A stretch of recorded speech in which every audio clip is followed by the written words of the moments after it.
As memórias que habitam aqui do coletivo 171, ele é um trabalho que ele articula duas pesquisas distintas entre si, mas que elas estão ali, né, buscando talvez o mesmo resultado. A primeira pesquisa, ela é de natureza mais artística, né? Foi um projeto que iniciou dentro de uma formação do próprio SESC, onde a gente ia desenvolver um projeto, né, para trabalhar a teatralidade no ambiente digital, virtual, né? Então a gente começou a pensar nessa ideia de memória, né? Nossas memórias pessoais em relação com locais públicos da cidade.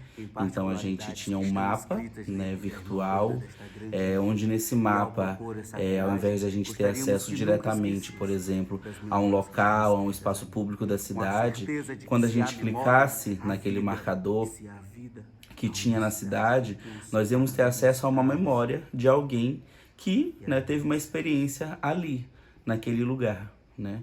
Então, nossa pesquisa começa assim. O nosso objetivo primeiro e central, ele articulava esse trabalho, né? Paralelo a isso, né, o coletivo ele já vinha desenvolvendo uma pesquisa logo no início da pandemia, quando a gente começou a pensar, começou a articular algumas questões de teatralidade para o ambiente virtual, como é que a gente conseguia desenvolver algumas noções de teatralidade, algumas noções de cena, enfim, como era que a gente conseguia construir conjuntamente a partir desse novo ambiente, a partir desse novo dado que estava, né, lançado para os artistas, né, em um momento que o mundo não podia se ver. Né? Então a gente tinha que, né, lançar a mão dos artifícios que a gente tinha naquele momento. Ele gesticulava com a boca, mas eu não entendia o que ele estava falando. Até que eu tive a brilhante ideia de tirar o fone de ouvido. E ele falava de forma que dava para todo mundo ouvir. Passa a porra do celular.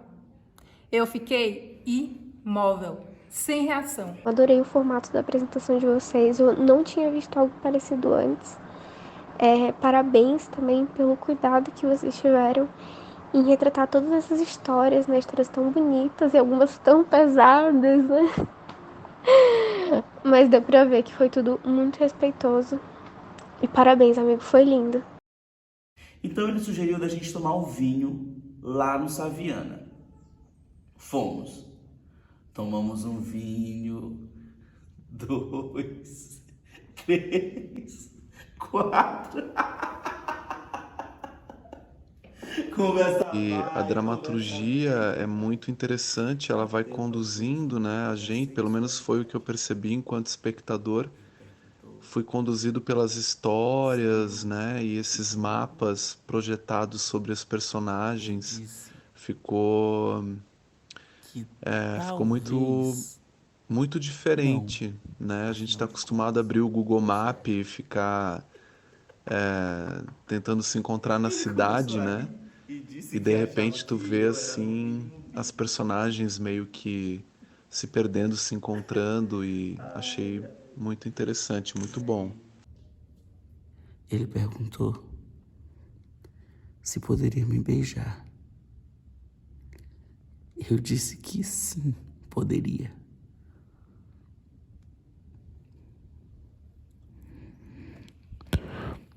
Eu lembro que ficamos por horas ali, nos beijando. Eu lembro também de ouvir um barulho no fundo, tipo um ensaio de uma banda. E eu ficava morrendo de medo de alguém ter visto, filmado, colocado nas redes sociais. E aí a gente começou a querer compreender de que forma, né, que a materialidade do nosso trabalho, que o nosso corpo que é formado pelo teatro, a nossa própria formação, né, que está dentro do teatro, com base no teatro, como é que a gente dialoga esses conhecimentos, como é que a gente dialoga com essas habilidades com esse meio, com esse plano, com essa questão de enquadramento, de câmera. Então a gente começou a trabalhar essa câmera como se fosse o olho do espectador. Esse aqui é o novo olho do espectador e é a partir dele que a gente dialoga, que a gente trabalha, que a gente articula e que a gente começa a pensar numa ideia de perspectiva, né, de tudo. E aí foi o pontapé inicial dessa pesquisa, ela basicamente fazia isso, né? A gente queria compreender essas questões. Ele estava muito irritado. Todo mundo que passava pela gente percebia. Mas logo ele se calou e fomos andando até a frente do terminal. Lá na frente, já esperando o ônibus, ele me deu um tapa. Me chamou de vagabunda.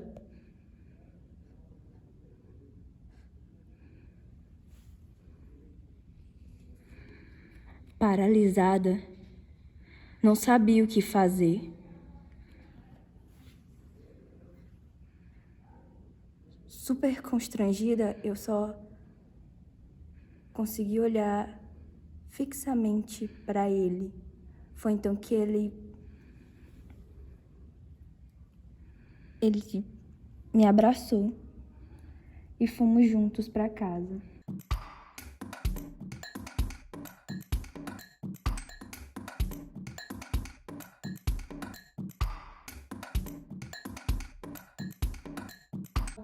Já nasceu! E eu gritava, ainda não! Eu morrendo de medo, porque eu nunca fiz um parto na minha vida. A criança nasceu, não chorou e nem abriu os olhos. Eu fiquei tão nervosa que eu coloquei ele no colo e comecei a massagear a mãozinha dele.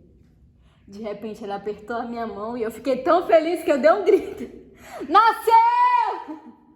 E aí o que acontece? A câmera, né, nesse processo todo, ela é um artifício, ela tá ali, ela é um suporte, né? Ela é o suporte do audiovisual pelo qual a gente se conecta com uma outra pessoa que está do outro lado.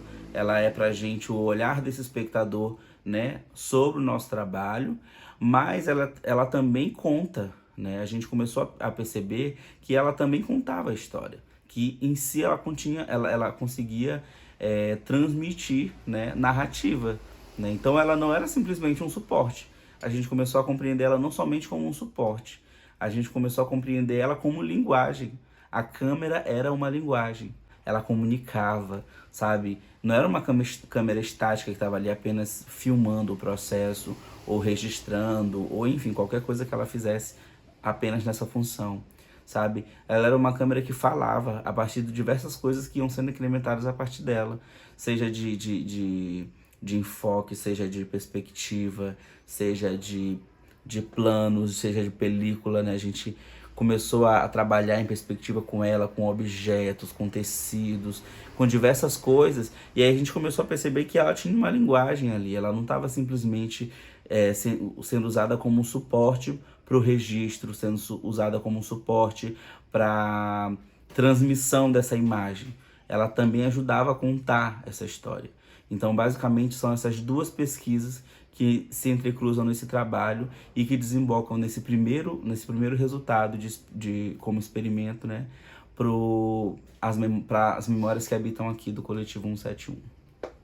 Parece que ele, à medida em que o espetáculo vai acontecendo, ele vai nos provocando. Parece que aquelas situações vividas pelos personagens, parece que eu também as vivi. Parece que alguém me conta uma história, eu sinto como se alguém me contasse uma história que eu mesma já tenha vivido.